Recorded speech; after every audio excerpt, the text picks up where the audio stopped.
Hi and welcome to Humanities 1315. I am going to be showing you around the course and showing you everything you need to know so that you can be successful this semester in this course. This information in this video is very important, so I encourage you to get a piece of paper and a pen or pencil and take notes as we go along. I will be telling you all about the course and how it works, as well as my policies and all sorts of other really important things you need to know. I hope we're all going to have a great semester, and if you follow the instructions in this video, you will be sure to do a really good job and get the grade you want in the class, and hopefully learn a whole bunch of interesting things.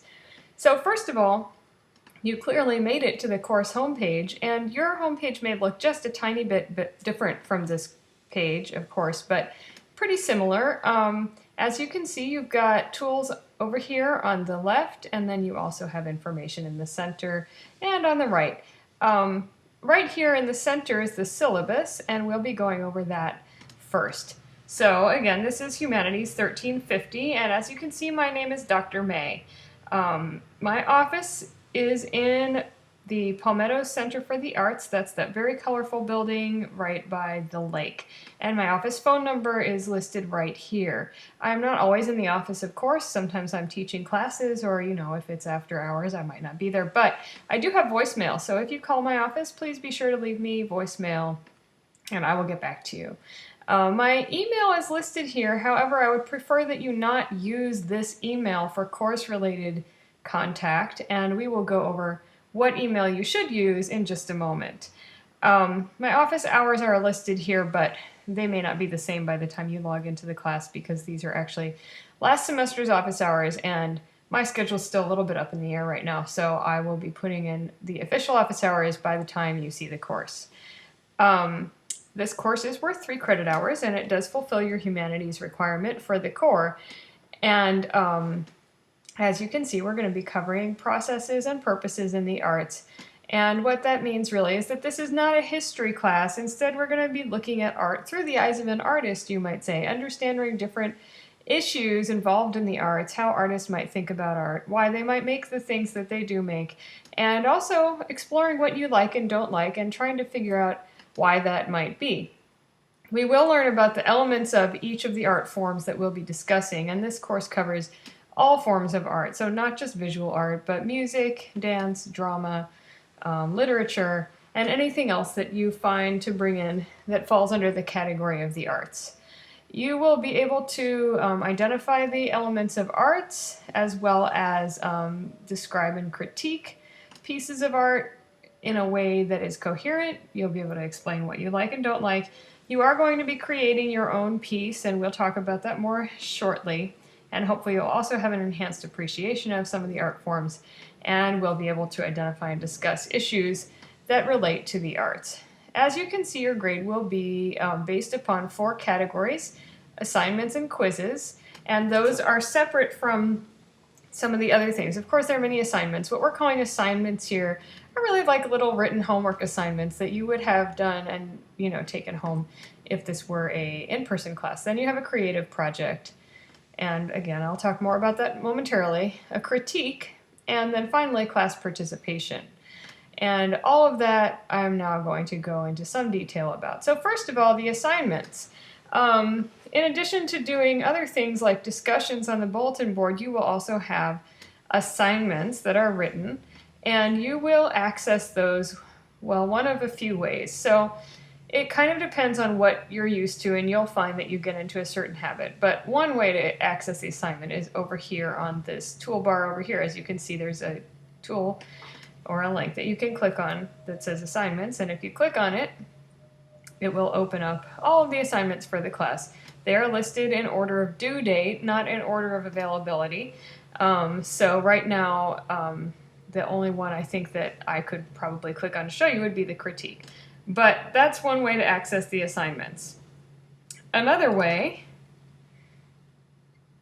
is to go down to the bottom of the syllabus, and once it loads, you'll have a timetable, and you can click on the title of the assignment. So this would be an assignment, meaning in visual art, and you would click on that title, and it would take you to the assignment. Now, as you can see right now, the assignment's locked, so we can't see the instructions, but that's how you would get there. And then there's one other way to get to the assignments, and that is through the modules tool. And the work in this class is not so much organized in modules, though, so that probably wouldn't be the way I would recommend to get there. All right, so that's enough about the assignments, and each of the assignments will have a rubric attached to it so that you can see how I'm grading your assignment, and I do recommend that you look that over to make sure that you're going to get the grade that you want. As I said before, you're going to be making a creative project. Now, this is not going to be based, in terms of the grading, it's not going to be based on how beautiful and perfect artistically your project is. Instead, what I'm going to be looking for is that you create something that fulfills the assignment and addresses the issue that you select from the list, which will be available at the time. So keep that in mind if you're someone who considers yourself to be not an artist or not very creative.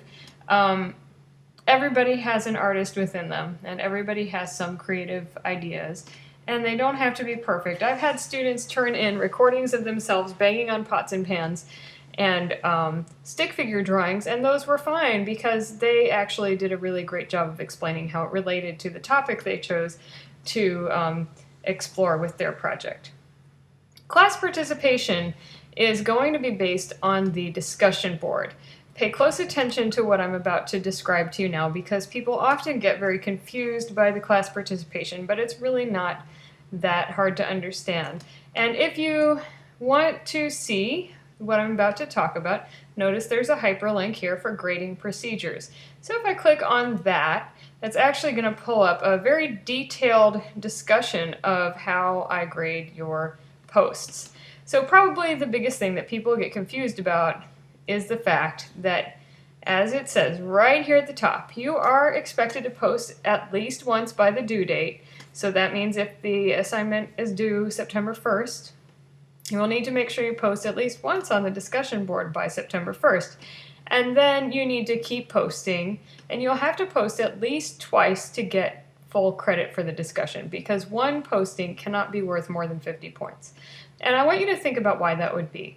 This is called a discussion. It's not called a monologue. So in a discussion, if each of us just in class stated our opinion, and then we went on to the next person and they stated their opinion, that wouldn't be a discussion. That would be people just talking.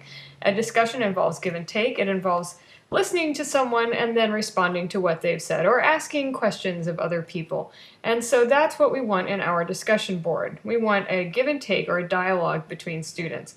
And in order to have that, you're going to need to post at least twice per discussion. So that's the reason behind the grade requirement that each post can't be worth more than 50 points.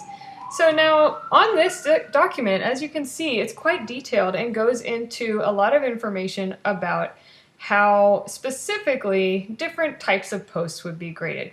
Now, an item itself, that would be like an idea or a thought or opinion, each of those could only be worth 25 points. So if you just posted one idea, for example, this idea right here, that would be worth about 25 points because this student here posted just one idea and went into quite a bit of detail. So I really couldn't ask for much more from that, but it's still just one idea. And then if you added all this, now you'd have a 50-point post because you would have two 25-point items. So I hope that makes a little bit of sense to you. Finally, I just want to point out that if you're repeating what someone else said, then that won't be worth any points. Sometimes students get a little overwhelmed by the discussion requirement. So I just want to point out that we are not spending any time in a classroom. Normally in a class, we spend 3 hours a week in the classroom having discussions. And then in addition, the general guideline is that for every hour you spend in class, you should be spending 1 to 2 additional hours outside of class studying and doing homework. Now, of course, many people skimp on studying and doing their homework. However, that is the expectation for a college student. That means that in a regular 3-hour class, you would be spending between 6 and 9 hours a week on that class.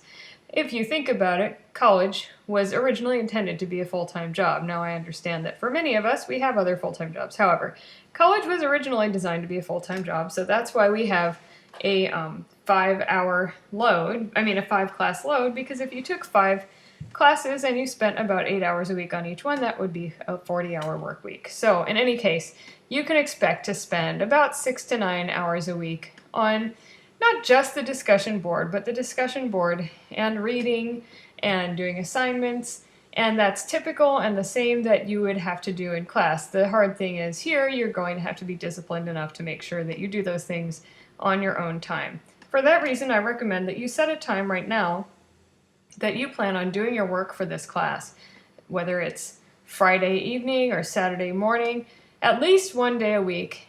Schedule a time when you know that that's your class time for this class, and it'll really help you out. It'll really help you be successful, I promise. If you don't set that time aside, you'll probably end up finding that all of a sudden your whole week got filled up. At least that's how I am. If I don't have the time blocked off, I'll end up doing something else.